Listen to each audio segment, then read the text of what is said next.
આ ગૌશાળાનું છાયા Navapara Vachhraj ગૌશાળાનું demolition notice મળતા હાલ ગૌસેવકોએ સ્વેચ્છાએ ડિમોલેશન કરવાનું ચાલુ કરી દીધેલ છે। હવે અહીંયા 15 થી 20 નાના નાના વાછરું છે, 6-7 ગાયું દુધાર છે। આ બધાની વ્યવસ્થા અમારે કરવાની છે। આ જોઈ લો કે કેટલી જમાવટ હતી। અહીંયા 100 થી 125 ગાયોને કાયમ ખોરાક મળતો 2 ટાઈમ। અવડા મોટા ઝાડવા ને અવડા મોટા વૃક્ષો આ બધા ઉછેર્યા, બરાબર। આ બધું ડિમોલેશન થઈ જવાનું છે।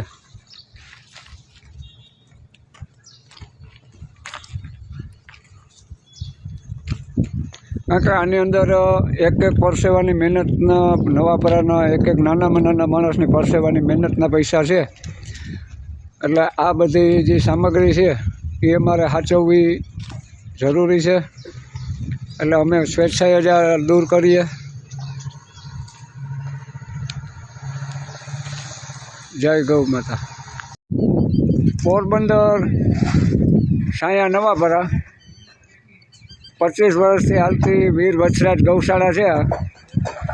આનું તંત્ર દ્વારા નોટિસ મળતા ગૌસેવકો દ્વારા સ્વેચ્છાએ આને દૂર કરવામાં આવે। આ ગૌશાળા નવાપરાના એક માણસોને પરસેવાની કિંમતમાંથી પરસેવાના ટીપામાંથી બનાવેલી ગૌશાળા છે। આ ગૌશાળાની અંદર નાના નાના હાલ 20 વાછરડા છે અને 100ની ઉપર ગૌધન છે। એ 2, 5 કે 10 દીમાં એકદમ દુઃખી થઈ જાય, એનો કોઈ આધાર નથી।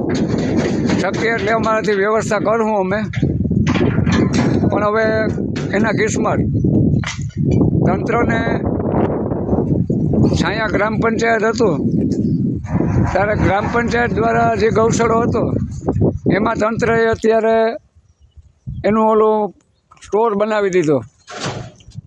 એ પછી નગરપાલિકામાં થયું, નગરપાલિકા પછી મર્જ થયો, તો આખા ગ્રામ પંચાયતની ગૌશાળા પણ આ ખાઈ ગઈ। એમાં ગોવાને પગાર પર જેઠા બાપાને આપવામાં આવતો અને એ ગૌશાળામાં હાલ જે તંત્ર છે, નગરપાલિકા છે, એ ગૌશાળા રાજાશાહીના વખતની હતી। એ ગૌશાળાને પણ નગરપાલિકાએ જપ્ત કરી લીધી અને આ નવાપરાના એક માણસોની મહેનત અને પરસેવાના પૈસામાંથી આ બનેલા ગૌશાળાનું ડિમોલેશનની નોટિસ આપી। એ નોટિસને માન્ય રાખી અને હાલ તો અમે આ હટાવીએ, કારણ કે સંવિધાન અને કાયદાને નિયમમાં મુજબ આપણે હાલવું એ લોકશાહીનો નિયમ છે। એ મુજબનું કામ અમે કરી રહ્યા છીએ હાલ।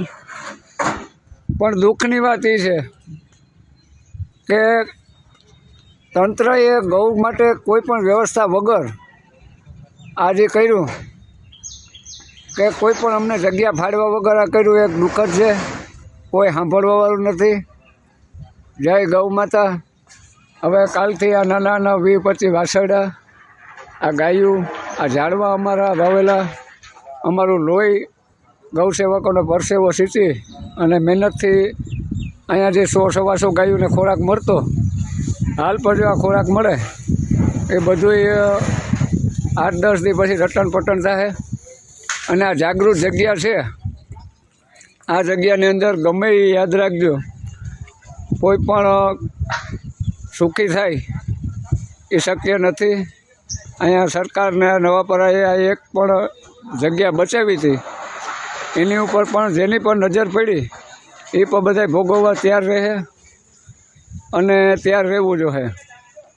હવે ગાયો માટેનું જે એક આ વસ્તુ હતી આપણે આ પાડી નાખીએ અને પડાવી નાખીએ, સામે કોઈ પણ જગ્યા ફાળવતા નથી। છાયાનો એકમાત્ર ગૌશાળો હતો, એ ગૌશાળો છે એ પણ નગરપાલિકાનો હાલ સેનેટરી વિભાગના વાહનો ત્યાં હોય, એટલે વાહનો એમાં પૂરીને એનો સ્ટોર બનાવી નાખ્યો। અને અમારા મહેનત, અમારી લતાની મહેનત, યુવાનોની મહેનત, નાના નાના માણસોની મહેનતથી જે અમે 100 ગાયો સાચવતા હતા 25-30 વર્ષ થયા, એનું ડિમોલેશન ચાલુ છે। અને હાલ અમે સ્વેચ્છાએ કરીએ છીએ, કારણ કે અમને નોટિસ મળી ગઈ કલેક્ટરને, મામલતદાર સાહેબશ્રીને પણ અમે મળી આવ્યા, પણ કોઈ પણ અમને સકારાત્મક જવાબ ન મળતા અમારી જે મહેનતના પૈસાનો માલ છે એ હાલ અમે સાચવવાની વ્યવસ્થા અમારા ખર્ચે કરેલ છે. ગૌ માતા બધાને સદબુદ્ધિ આપે અને નેતાશ્રીઓ અને બધાને જણાવવાનું કે તમે બીજું બધું કરો, કંઈક આ ગાયોના રહેઠાણમાં જો મીઠી નજર રાખો તો આગળ ઉપર તમારા પર ભવિષ્ય માટે સારું હોય, અને નહીંતર તો બધાને આનું પરિણામ તો 100% ભોગવવું જ પડશે. એ હકીકત છે, કારણ કે ગાય દુઃખી એટલે માનવ જીવન દુઃખી. જય ગૌ માતા, જય માતાજી.